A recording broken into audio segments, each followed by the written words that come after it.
Undercover owner buys a bike at his own dealership, stops cold when he hears two customers behind. "My daughter nearly died on that bike you sold us, Thorne." "You call this new?" the furious father yelled, his voice echoing in the showroom. "Our mechanic found rust and failing brakes." How did the dealership owner, working undercover, react to this explosive accusation? And what did he uncover next? To hear the full, gripping story of deception and justice, subscribe to our channel, give this video a like, and listen to the complete episode. The whine was the first thing, a high-pitched, unnatural scream from the engine that wasn't supposed to be there. Sarah gripped the handlebars tighter, her knuckles white under her new riding gloves. It was her first big purchase, a gleaming red, brand-new sport bike, and this was supposed to be a triumphant ride up Deer Creek Canyon, just outside Denver. Instead, barely 20 miles from the dealership, the bike was bucking like a rodeo bull. The digital display flickered erratically, numbers dissolving into nonsense. A harsh, metallic grinding noise joined the whine, vibrating up through the seat, through her bones. Panic, cold and sharp, lanced through her. She fumbled for the clutch, trying to downshift, but the gear lever was stuck solid.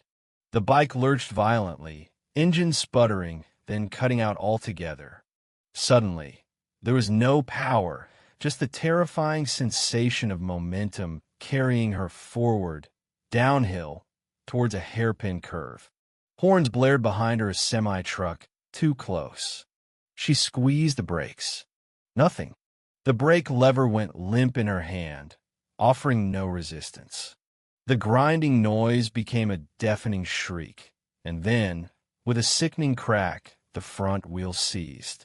The world tilted, asphalt rushing up to meet her. Metal screamed against pavement.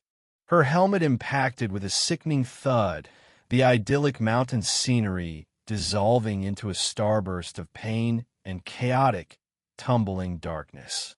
Her last conscious thought before blackness swallowed her was a confused, betrayed whisper. "Knew they said it was new." Nathan Hayes, founder and CEO of Peak Performance Cycles, prided himself on two things: his encyclopedic knowledge of motorcycles and the unwavering integrity of his business.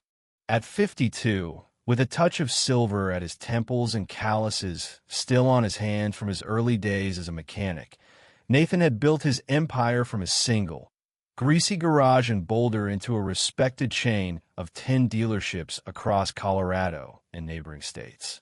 Peak Performance Cycles wasn't just a business. It was his legacy, a testament to his belief that selling high-quality machines with honest service was the only way to operate. His days were usually a whirlwind of strategic meetings at his downtown Denver headquarters, calls with manufacturers, and reviewing financial reports. He still made a point, however, to walk the showroom floors of his dealerships unannounced whenever he could, chatting with staff, gauging customer reactions, and occasionally even personally advising a customer on the perfect bike. He lived in a comfortable but unostentatious home in the foothills, his garage housing a meticulously maintained collection of vintage motorcycles, each with its own story. His life was ordered, successful, and deeply intertwined with the thrum of well-tuned engines and the gleam of polished chrome. Lately, however, a discordant note had crept into the usual harmony of his operations. The Denver flagship store, his first and largest, had begun showing troubling signs. Customer satisfaction surveys, once consistently stellar, had taken a noticeable dip over the past 6 months. Anonymous online reviews, which Nathan always read with a critical eye, were peppered with complaints about aggressive sales tactics, opaque financing, and, more alarmingly, issues with bikes that were supposedly brand new. Words like lemon, unreliable, and disappointed appeared with increasing frequency. Sales figures were still strong, thanks in large part to the dealership's prime location and the efforts of its ambitious sales manager, Marcus Thorne, but the rate of repeat customers and referrals, Nathan's key metric for genuine satisfaction, was undeniably falling. Nathan was a man who trusted data, but also his gut, and both were telling him something was amiss at the Denver store. He'd spoken to Thorne, who had been plausible and reassuring, blaming a couple of isolated incidents, perhaps a bad batch from a supplier or overly picky customers. Thorne, a charismatic man in his late 30s with a sharp suit and an even sharper smile, had risen quickly through the ranks, impressing Nathan with his sales acumen. But Nathan couldn't shake a feeling of unease. The complaints felt too specific, too consistent with a pattern rather than isolated events. He valued loyalty and trusted his managers, but he valued the reputation of peak performance cycles more.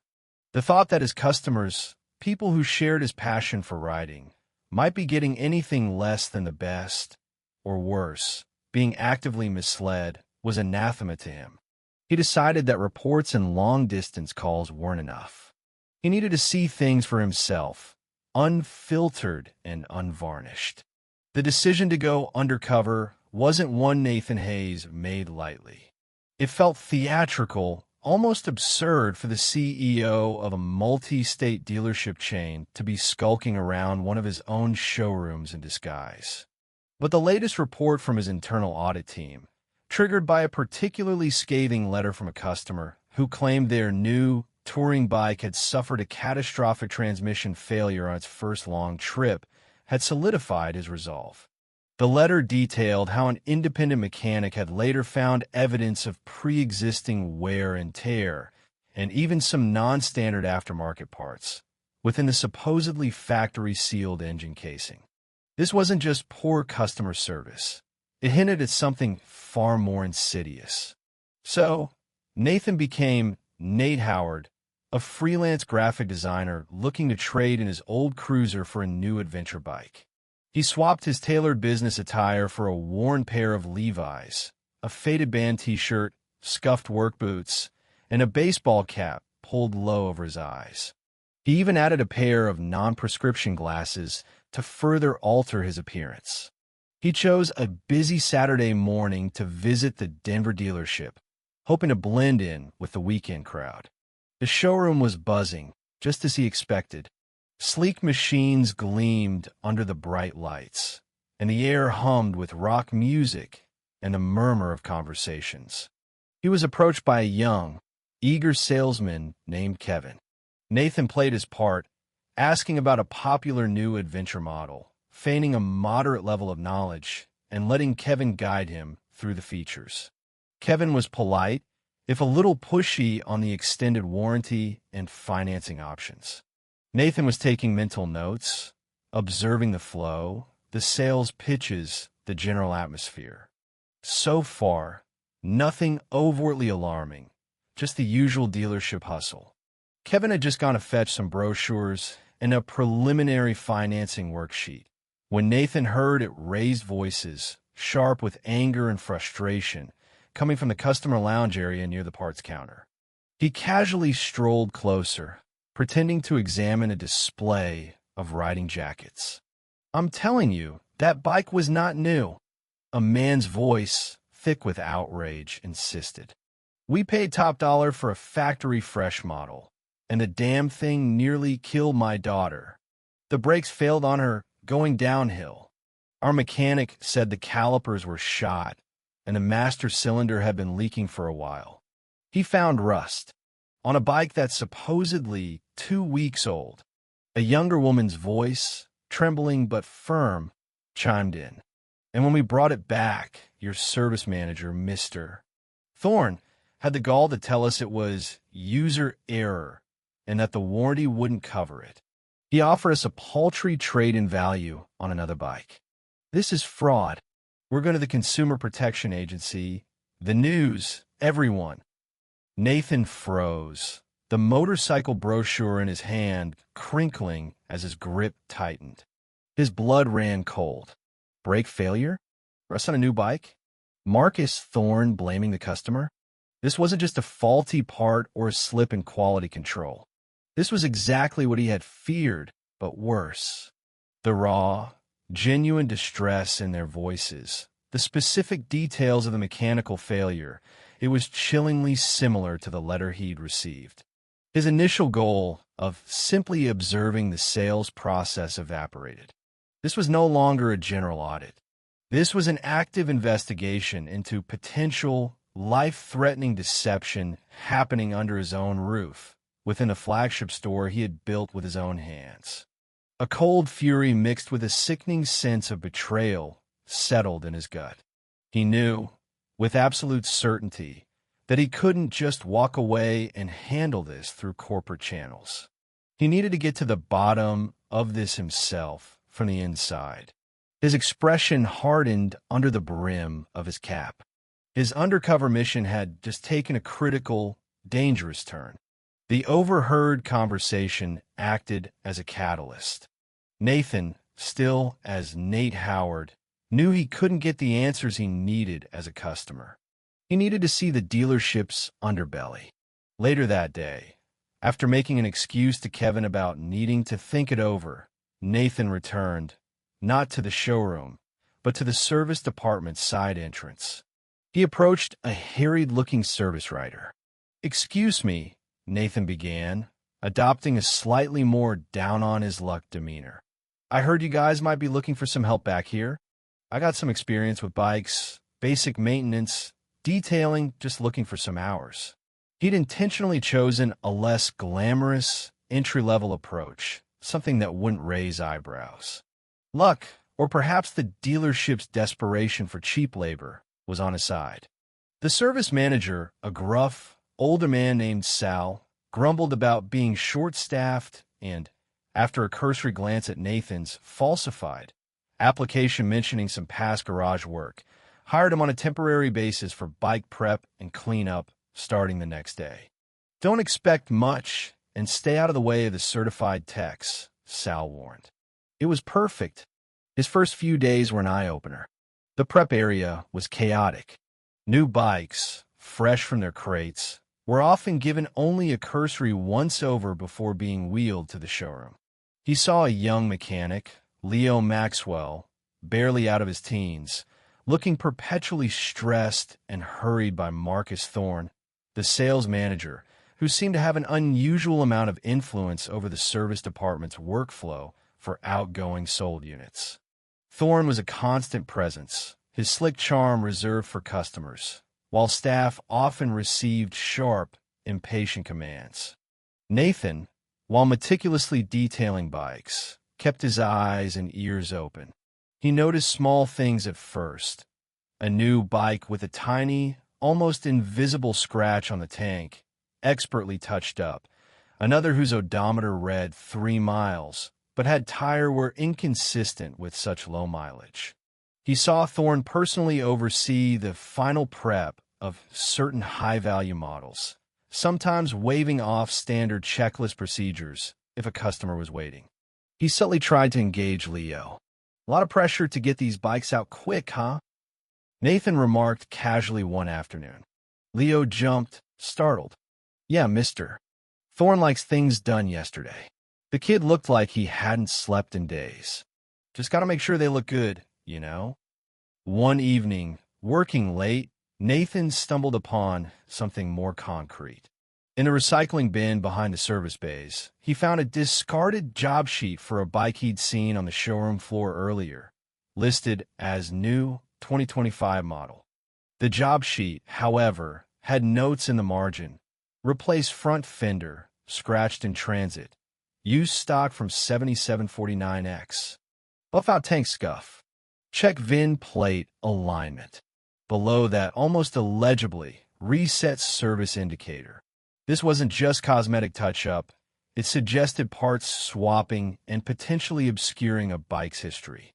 The bike with VIN 7749X, he later found out, was a model from the previous year designated as a demo. The complications were mounting. His temp status meant limited access. He couldn't just walk into the parts inventory or sales office and look at records. Thorne, too, seemed to take a dislike to Nate, his eyes lingering on him a little too long, a faint suspicion in his gaze. "You ask a lot of questions for a wash boy," Thorne had sneered one day when Nathan had innocently inquired about a specific cleaning compound. The risk of being recognized, however slight, after all these years, also preyed on Nathan's mind. He needed more than just discarded job sheets. He needed to understand the scope of the deception and who, besides Thorne, was involved. The safety of his customers was paramount, and the more he saw, the more urgent the situation became. The turning point came during Nathan's third week as Nate Howard, deep in the bowels of the dealership's storage area, a dimly lit space filled with crated bikes, spare parts, and the overflow of trade-ins. He'd volunteered for the unpleasant task of reorganizing a section of old, supposedly scrapped components, hoping to find something, anything, that might shed more light on the operation. What he found was far more damning than he could have imagined. Tucked away behind a stack of bald tires and rusted frames, covered by a heavy tarpaulin, was a small, makeshift workstation. On a grimy workbench lay a set of precision tools, various cleaning solvents, and, most disturbingly, a heat gun and a small, handheld digital device Nathan didn't immediately recognize. Beside it were several loose VIN plates, shiny and new, and a few older, scuffed ones. There were also printouts with what looked like VIN sequences and a detailed instruction sheet for removing and reapplying tamper-proof stickers that typically accompanied VIN plates on engine blocks and frames. His heart hammered against his ribs. This wasn't just swapping a fender or touching up scratches. This was evidence of systematic VIN tampering, a serious federal offense. It meant that bikes of questionable origin, perhaps stolen or salvaged and rebuilt, could be passed off as legitimate new machines. Or new bikes could have their identities altered for illicit sale. As he absorbed the implications, he heard voices approaching Marcus, Thorne, and Sal, the service manager. Nathan quickly ducked behind a tall metal shelving unit, his body pressed against the cold steel. "Make sure the new batch of plates matches the export manifest, Sal," Thorne was saying, his voice low and conspiratorial. "The last thing we need is a mismatch when they cross the border. And tell your boy Leo to be more careful with the heat gun. He nearly melted the powder coat on that last frame." "Leo's a kid. He's scared," Sal grumbled. "This is getting riskier, Marcus. If Hayes ever finds out." Thorne laughed, a cold, humorless sound. "Hayes is too busy counting his money in the corporate tower to care what happens on the ground. As long as the sales numbers look good, he doesn't ask questions. This little side hustle is making us more than his honest margins ever will. Those pristine new units are worth a fortune to our friends up north, especially with clean, untraceable new identities. And the domestics we're selling here? Cosmetics are perfect. By the time those suckers realize they've bought a polished turd, they're long gone, and it's their word against ours." Nathan felt a chill crawl up his spine despite the stuffy air. Export manifest? Selling new bikes up north with new identities? Deliberately selling defective, cosmetically refurbished bikes to his loyal customers? The sheer audacity, the calculated betrayal, was staggering. This wasn't just about a few doctored job sheets. It was an organized criminal enterprise operating within his dealership, endangering lives and systematically defrauding both his customers and his company. The initial goal of uncovering poor practices had morphed into something far more critical. He was no longer just an observer. He was a witness to serious felonies. He realized he couldn't handle this alone with just internal changes. This required more than firing a few bad apples. This required bringing down Thorne and anyone else involved, and it would likely involve law enforcement. The point of no return had been crossed the moment he saw those VIN plates. His commitment solidified from uncovering a problem to dismantling a criminal conspiracy. As Thorne and Sal moved away, their voices fading, Nathan pulled out the burner phone he'd started carrying, his fingers already dialing a number he knew by heart, his company's chief legal counsel, a former federal prosecutor. "David," he whispered, "we have a massive problem, bigger than I thought." The conversation with David Sterling, Peak Performance Cycle's chief legal counsel, was brief and grim. Nathan, speaking in hushed tones from the relative privacy of a dealership restroom, outlined what he'd discovered. David, a man known for his unflappable demeanor, was audibly shocked but quickly shifted into professional mode. "Nathan, you need to be incredibly careful," David warned. "If Thorne and his people are involved in VIN tampering and potentially illicit export, they're not just disgruntled employees, they're organized criminals. You're in a dangerous position." They agreed on a two-pronged approach. Nathan would continue in his undercover role as Nate Howard, his primary objective now to gather more concrete, irrefutable evidence, especially anything linking Thorne directly to the illicit cash flow or the buyers of the illegally exported bikes. Simultaneously, David would discreetly engage a trusted private investigation firm with experience in corporate fraud and connections to federal law enforcement, preparing them for when Nathan had enough actionable intelligence. "Document everything," David stressed. "Dates, times, photos, recordings if possible and legal." Nathan's days became a tightrope walk. Every interaction was freighted with new meaning. Every observation filtered through the lens of the conspiracy. He focused on the young mechanic, Leo Maxwell. The kid was clearly terrified of Thorne, his hands often trembling when the sales manager was nearby. Nathan started leaving anonymous, encouraging notes for Leo: "You're a good mechanic. Don't let them ruin you," or "Doing the right thing is hard, but it's worth it," slipped into his toolbox or locker. He hoped to cultivate an ally, or at least plant a seed of defiance. He used his burner phone judiciously, snapping photos of suspicious part numbers on bikes being prepped as new, documenting serial numbers from engines that looked too worn, and even managing a short, muffled audio recording of Thorne pressuring Leo to overlook a cracked engine mount on a bike destined for the showroom floor. A little JB Weld kid and some creative paperwork. The customer will never know until he's 100 miles down the road, and by then, it's his problem. Marcus Thorne, meanwhile, seemed to grow more suspicious of Nate. He started assigning Nathan the worst jobs, cleaning the grease traps, sorting through hazardous waste, seemingly trying to make him quit. Thorne also began making pointed remarks.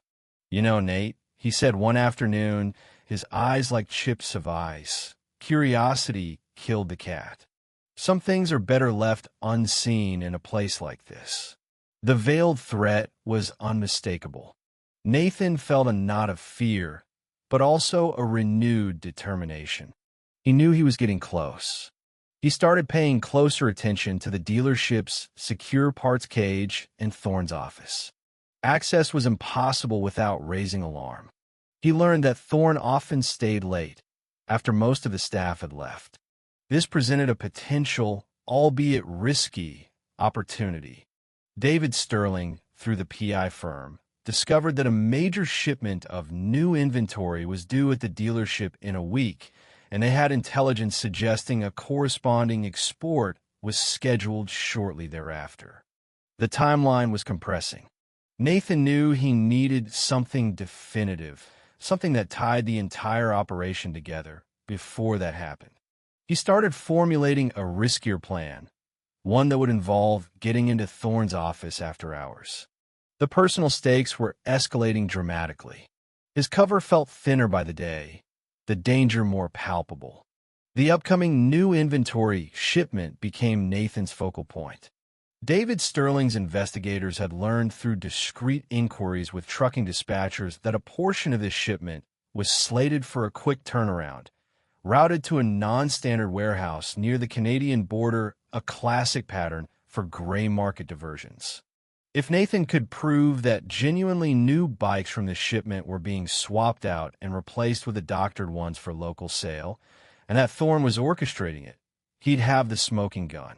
His attempt to connect with Leo Maxwell finally bore fruit, albeit in a way that twisted Nathan's gut. He found Leo in the employee break room one evening, looking utterly broken. "Mister, Thorny want me to sign off on the prep sheet for the next batch of showroom bikes," Leo whispered, his voice hoarse. "He knows I know some of them are wrong. He said if I don't, he'll make sure that little mishap with the demo bike last month, the one with the cut brake line I was forced to patch, gets pinned on me. He said he has proof it was my negligence." Nathan's blood boiled at Thorne's cruelty.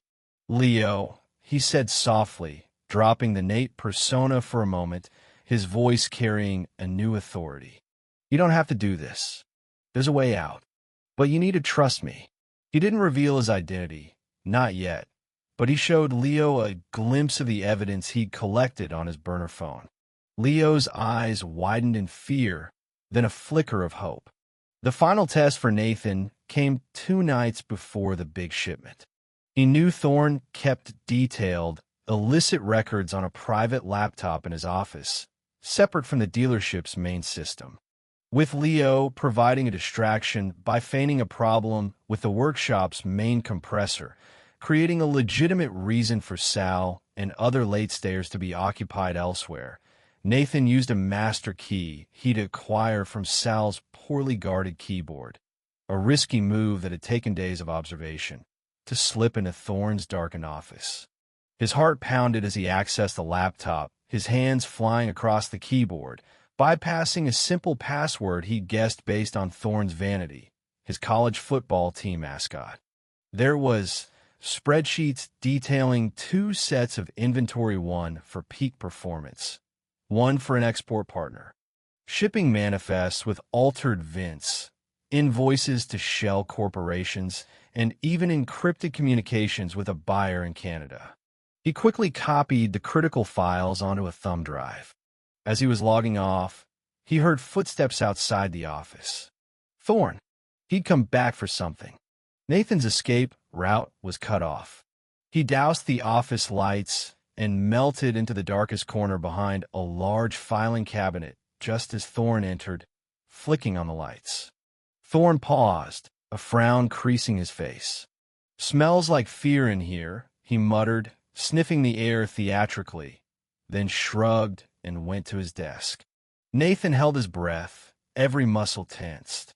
Thorne grabbed a file, then, to Nathan's horror, his eyes swept the room slowly before he turned to leave. Just as he reached the door, his gaze fell upon a tiny piece of lint, unique to the cheap jacket Nate Howard wore, near the filing cabinet. Thorne's eyes narrowed. He didn't say anything, but a cold, knowing smirk touched his lips as he switched off the light and left. Nathan knew, with chilling certainty, that Thorne suspected. The game was up, or close to it. He had the evidence, but he was also undeniably compromised. The final confrontation was imminent, and it would be on Thorne's terms if he didn't act decisively and fast. The next morning, Nathan didn't go in as Nate Howard. He arrived an hour before the dealership officially opened, dressed in the sharp, authoritative suit of Nathan Hayes, CEO of Peak Performance Cycles. He'd already alerted David Sterling, who in turn had notified the Denver PD and a contact at the FBI's white-collar crime division. They were discreetly positioned nearby, ready to move.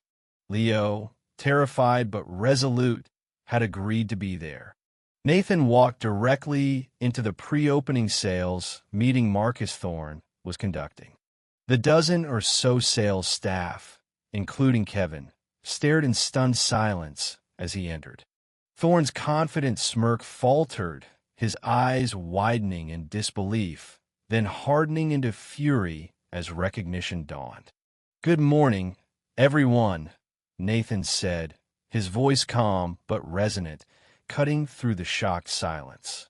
For those of you who don't know me, I'm Nathan Hayes, the owner of this dealership. And for the past few weeks, some of you have known me as Nate Howard. A collective gasp went through the room. I came here to understand why our customer satisfaction was plummeting, Nathan continued, his gaze locking onto Thorne. And what I found was a criminal enterprise led by Mr. Thorne here, systematically defrauding our customers, endangering their lives, and stealing from this company. This is outrageous. Slander. Thorne blustered, regaining some composure, though a tick had started near his eye. You have no proof. Oh, I have proof, Marcus, Nathan said, his voice like steel. He nodded towards the main showroom entrance. On cue, David Sterling entered, flanked by 2 uniformed police officers and 2 plainclothes FBI agents. I have invoices for your export partner, detailed spreadsheets of VIN-swapped bikes, photographs, audio recordings of you coercing employees, and even a copy of your offshore account details where you've been laundering the profits. He held up the thumb drive. It's all here. Thorne's face went pale. Sal, the service manager, who was also present, looked like he was about to collapse. Several other salespeople looked nervously at each other. Marcus Thorne, Salvatore Greco, one of the agents said, stepping forward, "You're under arrest for conspiracy to commit wire fraud, mail fraud, and violations of the Motor Vehicle Safety Act." Thorne lunged towards a nearby desk, apparently reaching for a heavy award statuette, perhaps to create a diversion or even as a weapon, but one of the officers was quicker, tackling him to the ground. Sal simply put his hands up, defeated. As they were cuffed and led away, Thorne shot Nathan a look of pure venom. You'll regret this, Hayes. You have no idea who you're messing with. Nathan just looked at him coldly. The only thing I regret, Marcus, is trusting you. The arrest sent shockwaves through peak performance cycles and a wider Denver automotive community. In the immediate aftermath, Nathan addressed his remaining Denver employees, his expression grim but resolute. He laid out the extent of Thorne's deception, acknowledging the betrayal of trust. This dealership, my company, was built on integrity, he stated. That foundation was attacked from within. We will rebuild, and we will do it honestly. The following weeks were a whirlwind of damage control and decisive action. Nathan initiated a full, transparent audit of all sales made during Thorne's tenure. He personally contacted every customer who might have been affected, offering heartfelt apologies, full refunds or exchanges for unequivocally new motorcycles, and complimentary extended warranties and service packages. The financial hit was substantial, but Nathan considered it the non-negotiable cost of making things right. Several other employees complicit in the scheme were identified and terminated, facing potential charges. Leo Maxwell, who cooperated fully with investigators, was offered counseling and retained his job, eventually being mentored by Nathan himself to become a lead diagnostic technician. Nathan launched a peak transparency promise. Every new bike sale would now include a multi-point verification process signed off by both technician and customer, including VIN confirmation against factory records and detailed pre-delivery inspection reports. He invested heavily in enhanced security and internal oversight across all his dealerships. The Denver flagship store's reputation suffered, but Nathan's swift, public, and honest handling of the crisis slowly began to win back customer trust. He used the scandal as a catalyst for positive change, even launching a regional campaign promoting motorcycle safety and ethical dealership practices. Months later, as legal proceedings against Thorne and his accomplices progressed, Nathan stood in the newly renovated Denver showroom. It was quieter than before, but the customers present had a different air about them, more informed, more appreciative of the dealership's newfound commitment to openness. He watched Leo confidently explaining a technical feature to a young couple, a genuine smile on his face.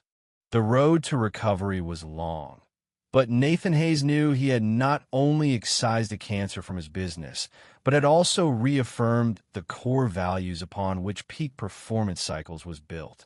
The overheard conversation that had stopped him cold that fateful day had led to a painful, costly, but ultimately necessary reckoning, reinforcing his belief that true success is measured not just in profits, but in unwavering integrity.